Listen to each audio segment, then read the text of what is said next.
महाभारत में वैसे तो हर पात्र अपने कौशलता के लिए जाने जाते थे। आज हम बात करेंगे वीर योद्धा अभिमन्यु की। महाभारत युद्ध में किसी भी शत्रु से अधिक बलवान था। वीर अभिमन्यु वीरता, बुद्धिमानी और पौरुष का एक महान उदाहरण है।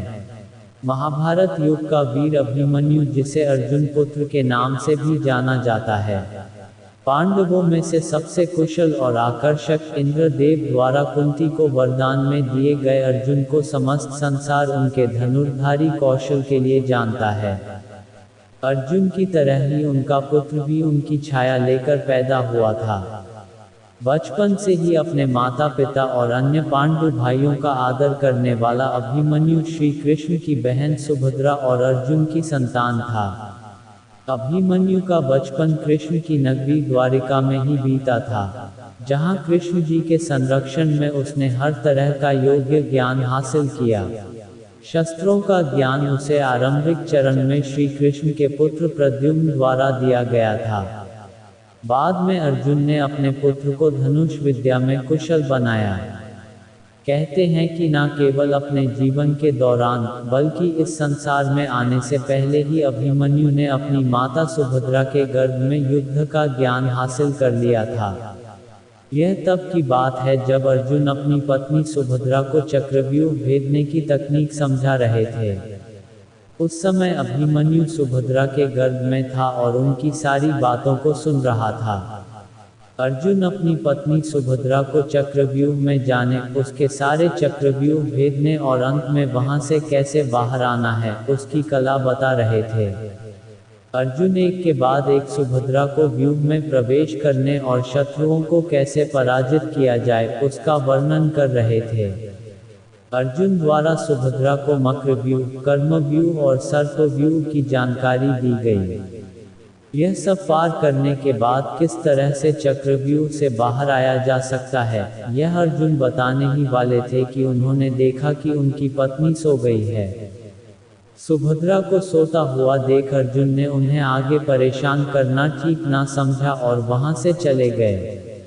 इस प्रकार से अभिमन्यु ने चक्रव्यूह के बहुत से राज जान तो लिए, लेकिन अंतिम और बेहद महत्वपूर्ण तरीका वह जान ना सका। पूरे महाभारत काल में अर्जुन के बाद यदि कोई चक्रव्यूह में जाने का साहस कर सकता था तो वह केवल अभिमन्यु था। गुरु द्रोण ने यह कला केवल अर्जुन को ही सिखाई थी। उन्होंने खुद अपने पुत्र को भी चक्रव्यूह भेदने की कला नहीं सिखाई थी। अभिमन्यु अपने पिता की तरह ही चक्रव्यूह में प्रवेश करना जानता था। बाहर कैसे आया जाए, यह वह नहीं जानता था, जिसका लाभ शत्रुओं ने उठाया। अभिमन्यु का कौशल सभी ने कुरुक्षेत्र युद्ध के 13वें दिन देखा, जब अभिमन्यु एक के बाद एक कौरवों के महारथियों को पराजित कर रहे थे। कौरव सेना भयभीत हो गई। वह समझ नहीं पा रहे थे कि किस प्रकार से अभिमन्यु को रोका जाए। अभिमन्यु युद्ध में इतने माहिर थे कि कौरवों में शायद ही कोई ऐसा योद्धा था जो उन्हें पराजित कर सके। इसीलिए उन्हें पराजित करने के लिए कौरवों ने छल का सहारा लिया। गुरु द्रोण द्वारा पांडवों को हराने के लिए चक्रव्यूह की रचना की गई। वे जानते थे कि चक्रव्यूह को भेदने की कला केवल अर्जुन को आती है, लेकिन अर्जुन पुत्र की क्षमता से अनजान थे। गुरु द्रोण द्वारा चक्रव्यूह रचा गया, परंतु उस दिन शायद पांडवों की किस्मत उनके साथ नहीं थी। गुरु द्रोण ने पांडवों को सबके सामने चक्रव्यूह भेदने की चुनौती दी। उस समय किसी कारणवश अर्जुन लड़ते लड़ते रणक्षेत्र से काफी दूर चले गए थे। वे इस बात से अनजान थे कि गुरु द्रोण द्वारा चक्रव्यूह रचा जा रहा है। अर्जुन की अनुपस्थिति में द्रोणाचार्य ने एक विशाल चक्रव्यूह की रचना की। इस चक्रव्यूह को यदि अर्जुन के बाद कोई भेद सकता था तो वह था उनका पुत्र अभिमन्यु। तब शेष पांडवों ने यह योजना बनाई कि अब वे पीछे नहीं हट सकते, लेकिन अभिमन्यु को सहारा देने के लिए चक्रव्यूह के भीतर जाएंगे। अर्जुन पुत्र अभिमन्यु चक्रव्यूह भेदने के लिए उसमें घुस गया। चक्रव्यूह में प्रवेश करने के बाद अभिमन्यु ने कुशलतापूर्वक चक्रव्यूह के 6 चरण भेद लिए। इसके दौरान अभिमन्यु द्वारा दुर्योधन के पुत्र लक्ष्मण का वध किया गया। अपने पुत्र को मृत देख दुर्योधन के क्रोध की कोई सीमा ना रही। तब कौरवों ने युद्ध के सारे नियम भुलाकर ऐसा कदम उठाया जो इतिहास में कभी नहीं लिया गया।